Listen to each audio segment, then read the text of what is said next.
Hi everybody, happy Saturday. I'm Farrell Monaco, archaeologist, baker, food and taker, and your best friend in ancient bread.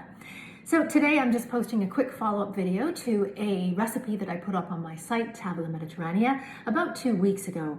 And for those who know what I'm talking about, you know that I'm referring to my sourdough bread starter that was made with Chickling Vetch. His name is Marcus Attilius, and he is a monster. And yes, you heard that right. I made a sourdough starter out of legumes.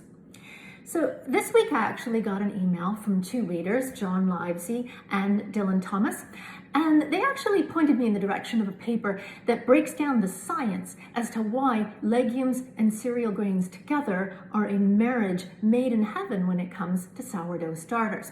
So the link to the original sourdough recipe with Chickling Vetch is right here, right below in the text below the video. In the original post at the bottom is a link to this paper if you too would like to dig into the science and understand why this sourdough starter is as monstrous as it is. But before we do that, do me a favor, click the subscribe button, either the bell or the subscribe text below the video, and then let's take a look